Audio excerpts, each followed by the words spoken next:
Hey,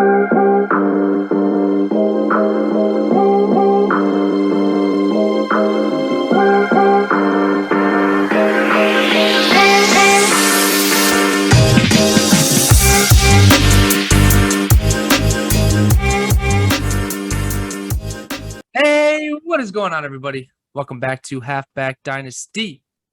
My name is Brendan. We are joined today with our co-host, Tyler, the legendary Gator Sens.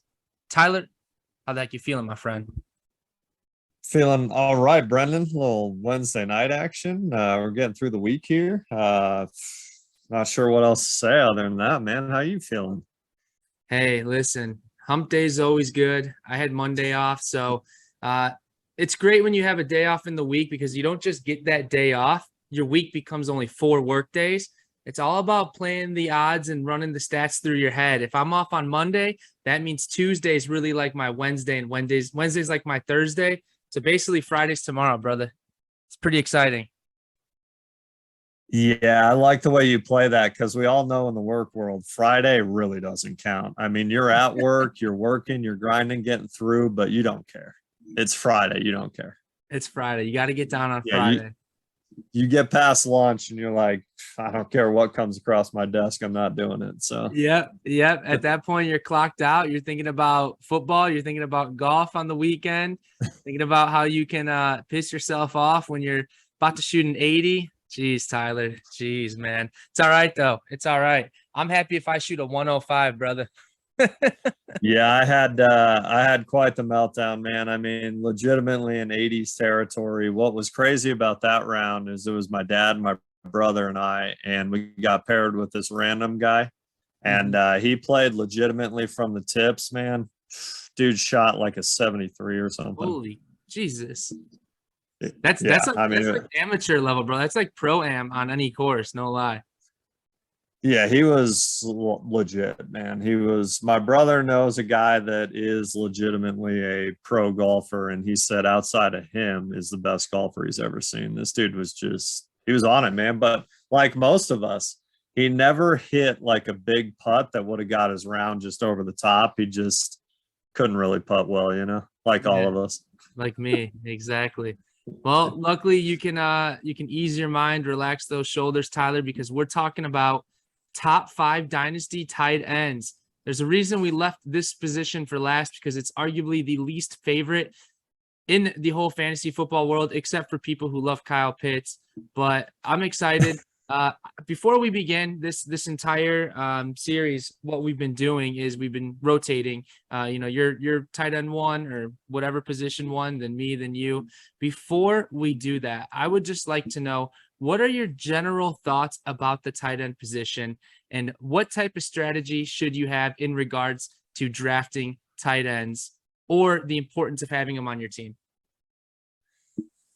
Honestly, man, I don't worry about tight ends anymore. I've chased tight ends for years. I mean, I've traded for countless guys that it's like, oh, this is the next dude. He's going to be great. He's going to be awesome. I've traded away one of them that did turn into that guy. I had Andrews multiple years ago and moved him. But I mean, in a startup, I think Kyle Pitts is way too expensive for where you're going to have to take him. There it is. Kelsey's great, but he's old. Andrews to me is the perfect mix of potential value, age, all of that combined. But I don't know, man. In a well-established league like the league that you and I are in, our big league, I don't worry about tight end anymore. I have Njoku. I'm just going to roll him, hope that he plays well, but otherwise it's just going to cost too much. In a startup, if you want to go heavy on your tight end and invest, I get it. There are 3 or 4 guys that are good, but I just don't like where you have to take them, what you're giving up, and then again, in an established league, it's just going to cost too much, man. It's not worth it. Mm-hmm. Yeah, especially in a tight end premium league. So this Yeah. is what's so crazy is I'm bored with you when I don't worry. When I say I don't worry about tight ends, I really don't. But in the past, let's say I play in like 6 dynasty leagues, right? The past 2 years, I have about 6 championships, I think. maybe 5 or 6. It was pretty dope. But I was actually like crunching the numbers, looking at the tight ends on my rosters. In 5 out of the 6 leagues that I won, I actually had a top 3 tight end. Isn't that crazy? Isn't that it's so wild to me because I never worry about tight ends, but I had Mark Andrews in 2 of them. I had Kelsey in 1. I think Dalton Schultz, who finished as a top 3. It's so weird, but the whole purpose of landing a tight end is you got to do it before they break out. That's really it. You got to honestly roster 10 of them for all we care. Roster 10, pray that one hits, and then just hope that's not the one you trade, like you did Andrews, unfortunately. Do you remember what you got for Andrews in return? I imagine it was pretty low, as he probably wasn't, productive at the time you traded him. Actually, that was kind of when he was in that weird spot where it's like, wow, this guy's going to be really good. He was producing fairly well. I mean, he wasn't what he is now, but he was also like, this is going to be the next guy. I got a decent package for him. I mean, I gave up a fair amount. I mean, I went in all in on my boy, essentially, is the package that it ultimately led to. That was the year Darius Geis came out, and I thought he was just going to be an absolute monster. So I traded him and it's something else for the 102, because obviously Barkley went 1-1 that year. Obviously that didn't work out, but I had Andrews 2 different times, and this is our main league, Brendan, yours and mine. So, I mean, you know how expensive tight ends are in that league. I think, what was it last year? Yeah, Kyle Pitts rookie year, before Ridley got hurt or disappeared. I offered 2 firsts and Ridley for Pitts and got denied. I mean, that's crazy. That's wild. Obviously it would have aged well for me, but 2 firsts is steep, bro. Yeah, man, tight ends are just too expensive for me. Yeah, so I agree wholeheartedly. And there's always that one person in the league that loves tight ends, and they're usually the ones that roster quite a few of them. So I'm cool rolling out a guy like Njoku, a guy like Gesicki, sure, a guy like Knox. Honestly, between ranks 5 and 15, they're all interchangeable. So who really cares? Unless you have a top tight end, it's not worth it. Doesn't matter, man. But okay, without further ado, I mean, it sounds like you have Mark Andrews as your tight end 1. Is that correct? I actually have Kyle Pitts as my tight end 1, just because of his outrageous value. I mean, Andrews is valuable, but Kyle Pitts' value is it's over the top, in my opinion. It's crazy. And Kyle Pitts, I mean, don't get me wrong, I say this on a lot of posts. I would love to have Kyle Pitts on every single one of my teams. I'd be thrilled because of his age, his upside. But I mean, Kyle Pitts put up 1,000 yards for a team that had nobody to throw the ball to, and he got in the end zone once. I mean, I think his touchdowns should go up, but I think his yards will go down possibly immensely. If Drake London hits at all, their quarterback's terrible. I just don't. It was a perfect storm to me. I mean, you had Matt Ryan, who a lot of people dog on, but he can still throw. Mariota can't. For what Kyle Pitts, where his value is, I don't think you could have him really anywhere else, because he is that crazy unique blend of age, value, upside. I mean, he's 22 years old. I mean, to have a tight end that's already had a good season at 22 is, of course, he's going to jump to tight end 1 with the other guys aging. But I also, like, in that same breath, some of the trades you see for Kyle Pitts, I think people really need to tone it down. I really do. That's hilarious. I literally would have never guessed that you would say Kyle Pitts is your tight end 1, just because of. I think he has to be. not your disdain towards Kyle Pitts, just your disdain towards the tight end position in fantasy football, in terms of figuring out how much you should pay for a tight end. That's hilarious. I got Kyle Pitts as my tight end 2, and you actually you nailed it on why I have him at number 2, and that's because the 1 touchdown is concerning to me. I get it, he's a rookie. The 1,000 yard mark is awesome. I mean, he's a hybrid wide receiver tight end, which could be phenomenal. But you're right. What happens if Drake London hits? I think Drake London to me seems like he's probably going to put together the best season by a rookie wide receiver. I don't know why. I feel like he's primed, assuming Mariota or Ritter can get it done. But that's an ugly quarterback situation, which Sure. could rely heavily on Kyle Pitts. But I don't look at Kyle Pitts as like a check down tight end. I really don't. And so that's where I find it kind of odd to like figure out how to judge him and where to place him. His age is definitely awesome. Sure. 21 years old is freaking unbelievable for a hybrid player like that. So I don't know. I think he'll be in the top 3 tight end conversation for probably like 5 to 6 years. There's no doubt about it. Oh, for sure. Yeah, I couldn't put him over my boy Mark Andrews, man. He just has come off too good of a season.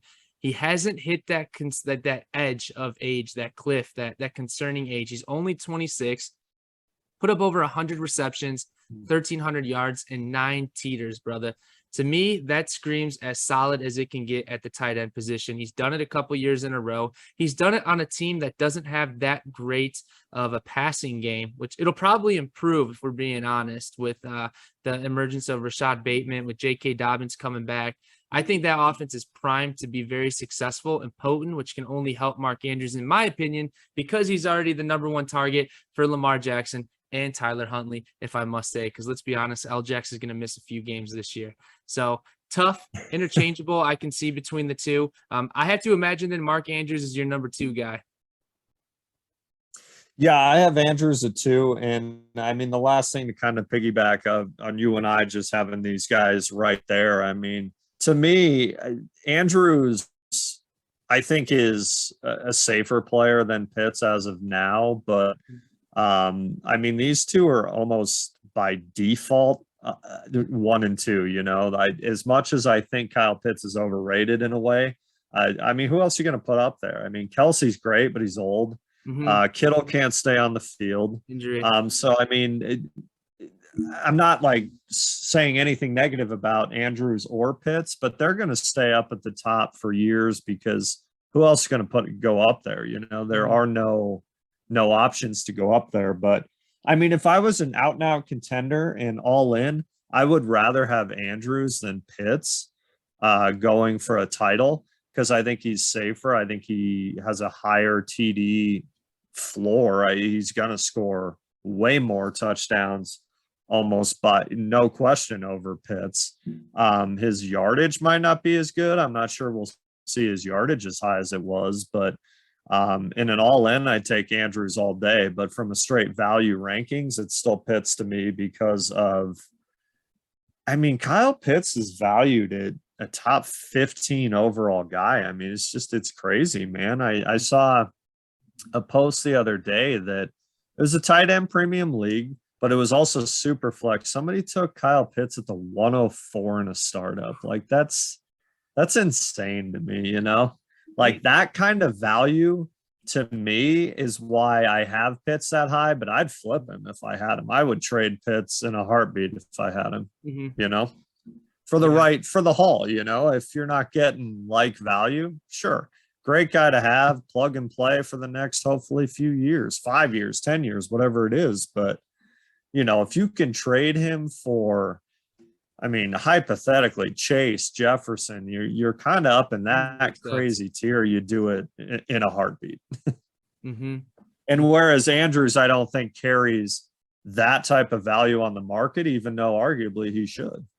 He should carry more. I think a big part of that was the hype Kyle Pitts received in the fantasy community. Oh, yeah. Coming out in a draft class that wasn't necessarily that strong. I mean, a few heavy hitters, but when there's not that many strong prospects, he tended to soar up a little bit more, in my opinion. Sure. 21 years old, as we mentioned. I mean, geez, Dynasty folks love that 20 to 25-year-old age. For example, running backs, man, once they hit 25, you got to move them. With tight ends, luckily they have till about like 30, I'd say. But let's look at like Darren Waller. Darren Waller had 2 and a half good seasons, I'd say, and he's already dropped down immensely in ADP. Travis Kelce's moving down quickly because he's 32. George Kittle's 28. He's probably going to start moving down because of his age and because of his health concerns. So I don't know, 21 years old, people will pay 3 first-round picks for it because they feel, oh, I'll have him for 10 years, which is usually never the case. So yeah, I agree. Sure. In terms of value, if I was gonna flip, I would much rather have Kyle Pitts, obviously, but I think Mark Andrews is the number one dynasty tight end in my opinion. Let's move on to tight end 3. Who do you have at your third spot? My tight end 3, I still have Travis Kelce. I mean, fair or not, he's old. You're never going to get the market value for Travis Kelce that you should. I mean, Travis Kelce has legitimately been a WR1 in fantasy scoring for 6 or 7 years straight. I mean, he's still the best tight end as far as scoring in Dynasty. I wouldn't argue that for Pitts or Andrews. He's still the best win now tight end of anybody. But you know, his age is a factor, but until we see him slow down, I mean, I could make an argument this could be Travis Kelce's best year he's ever had because of all the targets that are vacated from Hill leaving. I mean, does he get double? I don't know if it matters if you double team Kelce. You know, Kelsey's able to get open. Big guy, dude. He's a big guy. Yeah, it doesn't matter. So until he slows down, you can't have Kelce, in my opinion, any lower than 3. Yeah, I've got him at number 3 right now, and you know, from 3 years ago to now, people have always said, well, is he going to hit that cliff? Well, clearly he hasn't. He finished with a stat line of 92 receptions, over 1,100 yards, 9 touchdowns. I mean, he gets a lot of touchdowns every season. There's no denying that. He's probably Patrick Mahomes' favorite guy to go to, especially in fourth quarter situations. There are times, same with Mark Andrews, man. There are times when I was watching their games and they would get like 4 to 5 receptions on the last possession of the game. It's like, God, man, PPR machine. That's what you love to see. But Travis Kelce's as solid as it gets. And real quick, in terms of circling back to a guy like Travis Kelce and us saying that Kyle Pitts and Mark Andrews will most likely be at the top of the tight end rankings in Dynasty for a while. That's how it's always been for tight ends throughout my experience playing fantasy and Dynasty football. If you look back, you've got guys like Tony Gonzalez, Antonio Gates, Rob Gronkowski. All of these guys were literally at the top of their rankings in terms of their position for like 5 to 10 years. Zach Ertz was up there for a long time. There's really not much fluctuation in terms of these rankings. And so that's why if you've got one of these tight ends, you're pretty much set for a good amount of time. And if you want to move on from them, somebody will buy them. So Travis Kelce's got to have been in the top 5 for what, 6 years now? I mean, he's just. Oh, I would say at least. Yeah, at least. Yeah. And I know he's been so consistent. Yeah, his consistency is what sets Kelce apart. Like, he's a guaranteed 80-plus catches, 1,000-plus yards, and close to double-digit touchdowns.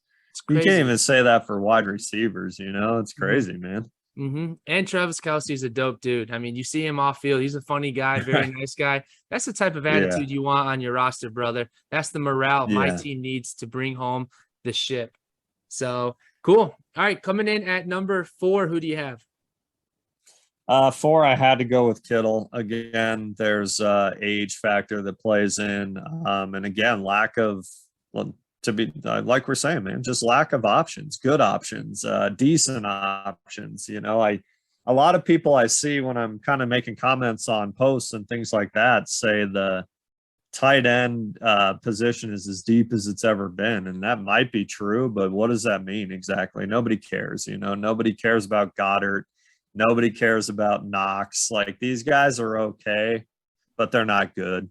You know, they're your typical put him in and hope he gets a touchdown. And at least then he gets 6 points, you know? So you're shooting for 8 points. I've got 8 points. Yeah, I've got Kittle. I've got Kittle still, because when Kittle's healthy, dude's still a monster. I mean, I remember that first game last year, he was back healthy. He scored like, what do you have, like 150 yards and 2 touchdowns or something. So when he's out there, he's still the absolute peak. He's elite. It's just you got to live with Kittle's going to miss some time, and with Trey Lance looking to lead the charge, what does that do? I mean, obviously Lance is going to run far more than old Jimbo did. And then, who does he have a connection with? A lot of reports are that Trey Lance loves Brendan Ayuk. So, maybe the targets aren't quite as high for Kittle as they've been with a subpar throwing quarterback like Garoppolo, who leaned on him pretty hard. Mm-hmm. Yeah, I think I don't know. I think George Kittle might not be as good as we hope he is this year. Do you see that Jimmy G cleared protocols in his physical? So now the 49ers are going to start actively shopping him, man. He's finding a new team, brother. Trey Lance, 2022, baby. So he's heavily linked to Seattle from what I've heard. So, oh, geez. But yeah, you shine up that MVP trophy for Lance already. Yeah, you might as well. He's getting that starting role day one, brother. So I agree with everything you said. I mean, you know what you have in Kittle. He's just got to be on the field. There's really not much else to say. He got 92, or sorry, that was Travis Kelce. He recorded 71 receptions, 910 yards, 6 touchdowns, and I think he missed like 5 games or something. I don't know. He misses like 4 to 6 games a year, I feel like. But the fact that he still puts up those numbers and is still on top of the tight end leaderboard shows that either the tight end position is very shallow or George Kittle is just that good.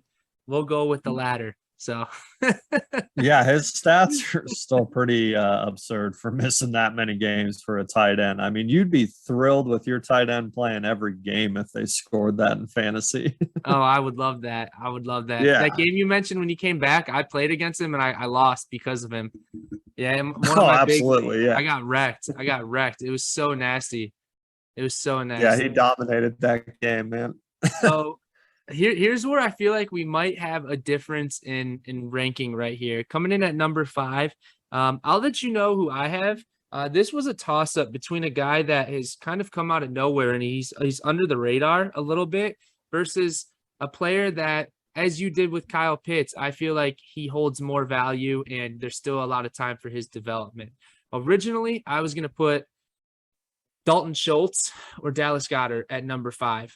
Particularly Dalton Schultz, I think has jumped up my leaderboards, my rankings as of like the last couple of weeks, just due to me reading and reflecting and people I've been inquiring to trade for in terms of receiving Dalton Schultz.